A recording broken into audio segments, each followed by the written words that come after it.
Before we begin, here's a quick summary to pull you in.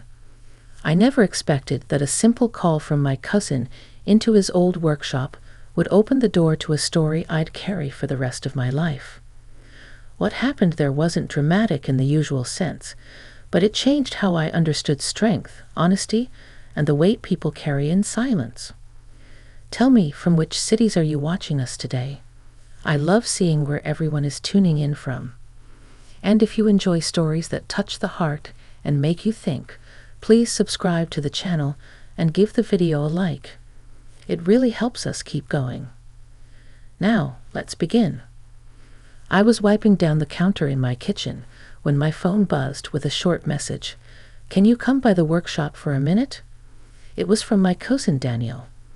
We'd grown up together, close as siblings, but over the past few years life had pushed us in different directions. I hadn't heard from him in a while, so the message caught me off guard. It was late afternoon when I drove over. His workshop sat behind his house, half hidden beneath the shade of a towering oak. The place always smelled like cedar and old metal, a mixture that brought back memories of being kids and watching him build little wooden toys for the younger cousins. I pushed the door open and felt the warmth of the space wrap around me. Sunlight poured through the dusty windows in long golden stripes. Tools hung neatly on the wall, and the hum of a small fan stirred the sawdust on the floor.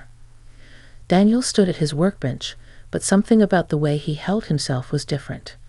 His shoulders were a little hunched, his movements slower. When he turned to face me, his eyes carried a tiredness I hadn't noticed before. "Thanks for coming," he said, rubbing his palms together as though gathering courage. I didn't know who else to ask. I stepped closer, sensing the weight behind his words. "Of course. What's going on?"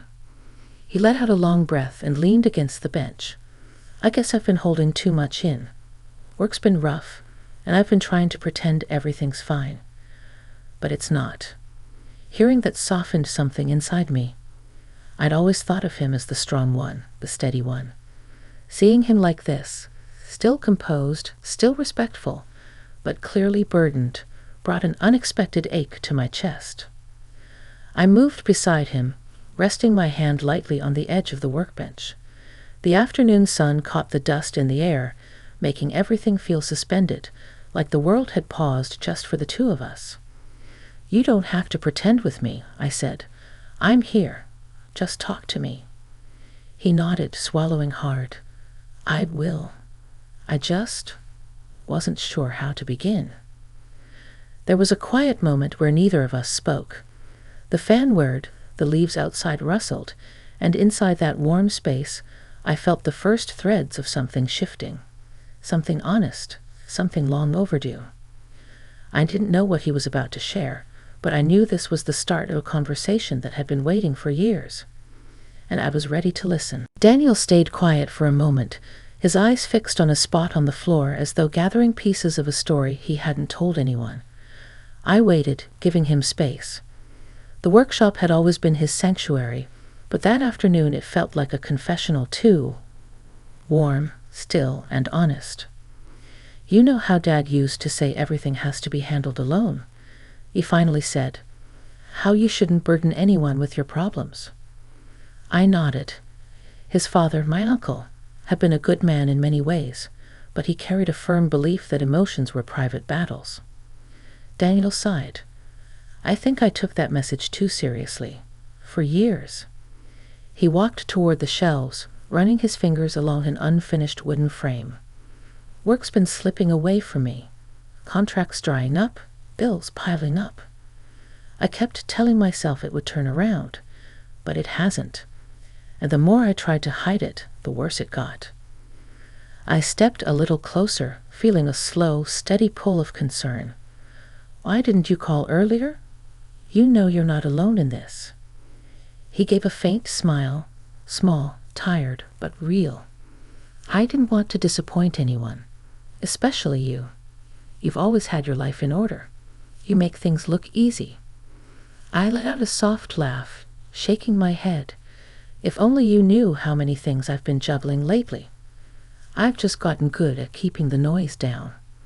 He looked at me, then really looked, and something shifted between us, an understanding born out of two adults who had spent years pretending they had everything under control. "Maybe that's why I called you," he said.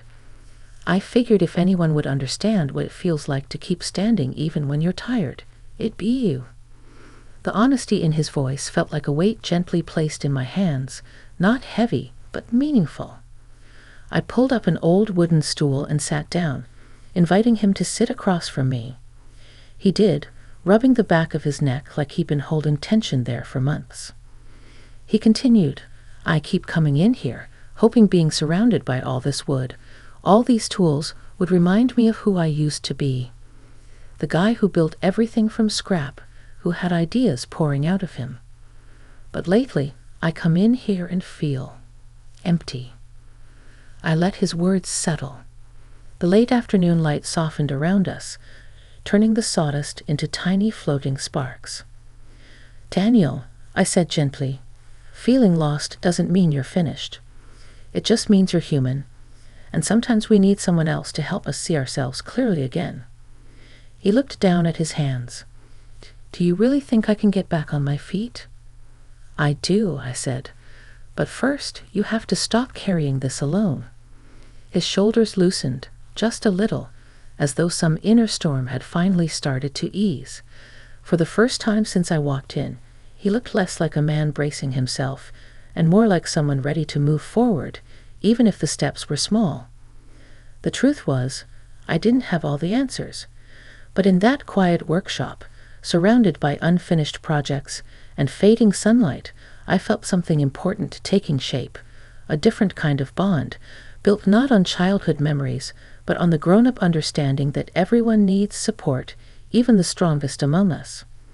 And this was just the beginning of what he needed to tell me. Daniel stood up and paced slowly between the workbench and the door, the floorboards creaking under his boots.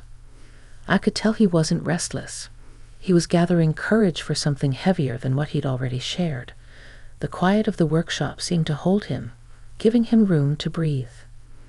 "I didn't tell you the whole reason I called," he finally said.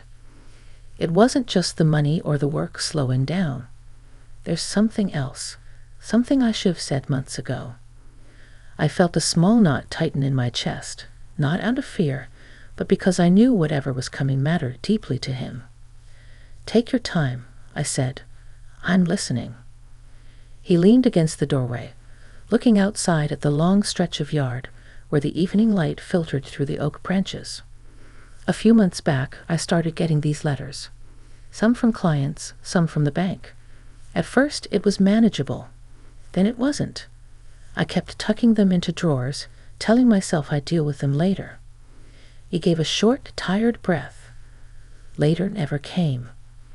And now I'm standing here, realizing the mess is bigger than I know how to fix. I walked over to him, standing close enough to show support but giving him space. "Everyone hits moments like this, Daniel. You're not the only one who's ever felt overwhelmed." He shook his head.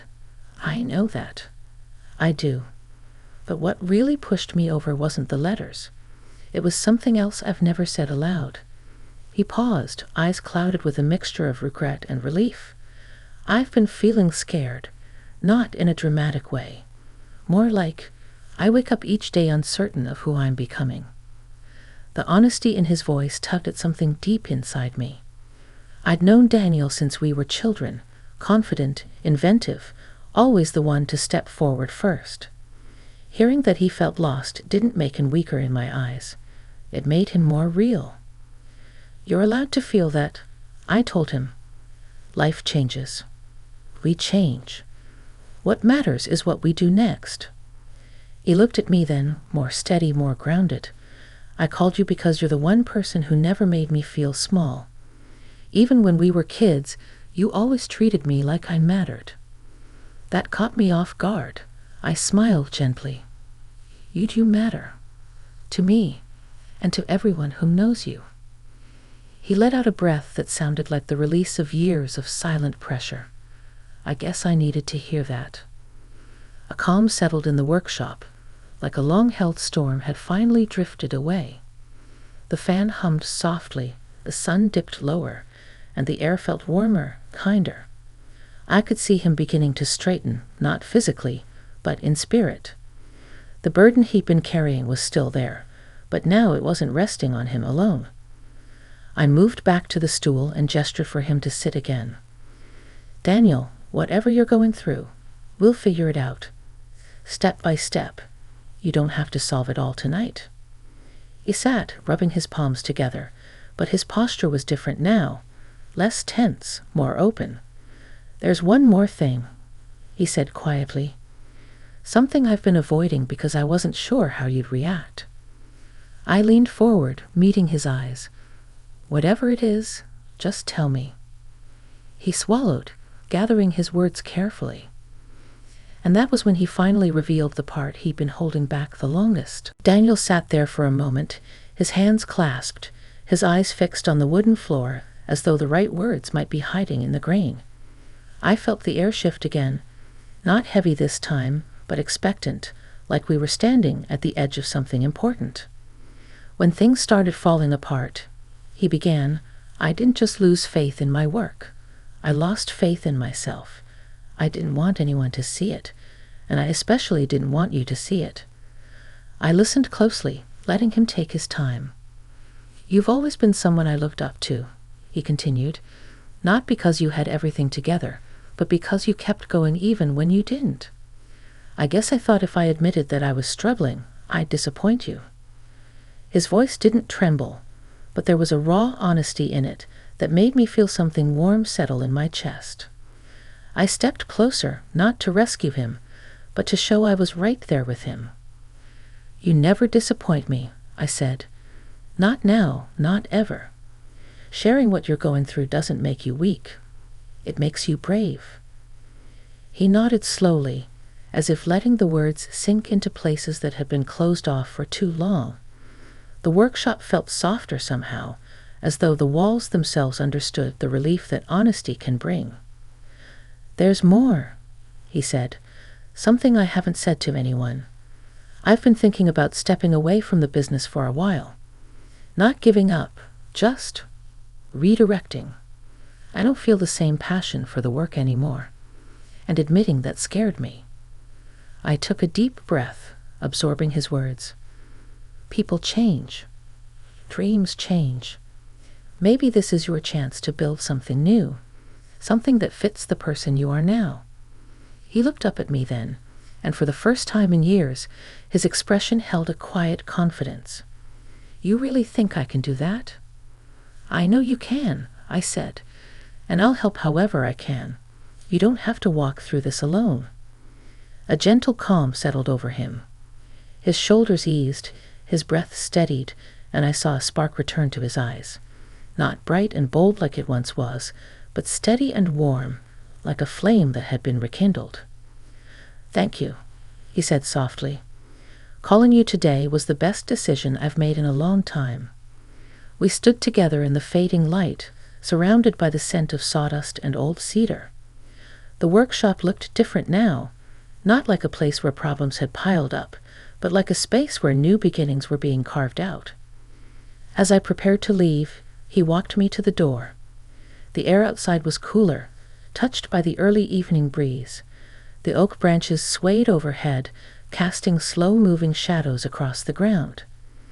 "I'm going to start sorting things out," he said, "one step at a time. And maybe I'll finally let myself imagine a different path." "I think that's exactly what you should do," I replied.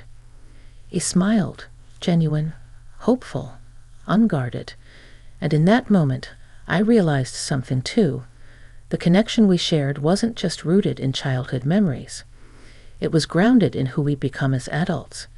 Two people learning, changing, and still finding strength in each other's presence. As I drove away, I glanced at the workshop one last time. The lights glowed warmly through the window, and I knew that inside, my cousin was standing a little taller than he had that morning. The experience didn't just change him. It changed me too. It reminded me that even the strongest people need someone to lean on, and that offering support can transform both the giver and the receiver. And as the road stretched out before me, I felt a quiet sense of gratitude for his honesty, for our bond, and for the way that single message had brought us back into each other's lives at exactly the right moment.